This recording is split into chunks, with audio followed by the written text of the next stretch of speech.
ধানের শীষকে খুঁজে পাওয়া যাচ্ছে মাঝখানে কোন একটি জায়গায়। আমার নিজেরই খুঁজে পেতে বেশ কষ্ট পেতে হয়েছে। ইংরেজিতে এটাকে ফিশি বলে। ইদানিং যে ভাষা খুব পপুলার হয়েছে সেই ভাষায় বলতে হবে ডাল মে কুছ কালা হ্যায়। পোস্টাল ব্যালটের নিরাপত্তা ও তদারকিতে নির্বাচন কমিশনের গাফিলতি দেখছেন কি? শুরু থেকেই গাফিলতি আছে। পোস্টাল ব্যালটের পাইলট করা উচিত ছিল।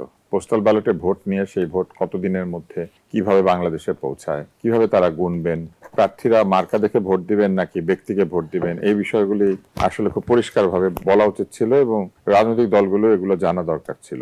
আমরা যে ঘটনাটি দেখেছি সেটি হচ্ছে যে একটি দেশে একটি বিশেষ রাজনৈতিক দলের নেতা বলে পরিচিত একজনের বাড়িতে বা তার কাছে অনেকগুলি পোস্টাল ব্যালট পাওয়া গিয়েছে এবং আরো একটি জায়গাতে আমি হ্যানা ভোটের ব্যালটও দেখেছি। এই যে বিষয়গুলি, এগুলি আসলে পুরো বিষয়টাকে প্রশ্নবিদ্ধ করছে। শুধু তাই নয়, পোস্টাল ব্যালটে যারা ভোট দিচ্ছেন তারা অনেকগুলি মার্কা সেখানে আছে, কিন্তু এখনো তো প্রার্থী ঠিক হয় নাই, আসলে কে দাঁড়িয়েছেন, তাহলে ভোটটা তারা কিভাবে দিচ্ছেন এবং কিভাবে এই ভোটটা বাংলাদেশে এসে পৌঁছবে এবং এই ভোটগুলি গোনাগুনতি কিভাবে শেষ করা হবে এবং এগুলি আগে চলে আসলে সেগুলি কোথায় সংরক্ষণ করা হবে, এরকম নানান প্রশ্ন কিন্তু রয়েছে। তো সেই প্রশ্নগুলি কোনো সদুত্তর না দিয়েই পোস্টাল ব্যালট অন্যের বাড়িতে আবিষ্কৃত হওয়া এবং সেই ব্যালটে আবার মার্কাগুলো যেভাবে সন্নিবেশিত হয়েছে সেটা নিয়েও আপত্তির জায়গা রয়েছে।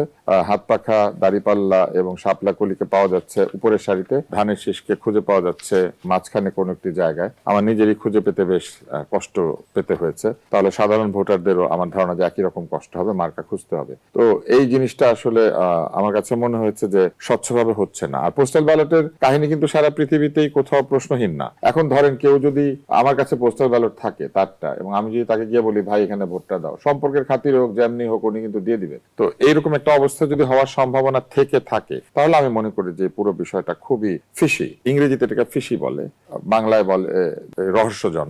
আর ইদানিং যে ভাষা খুব পপুলার হয়েছে সেই ভাষায় বলতে হবে ডাল মে কুছ কালা হ্যায়।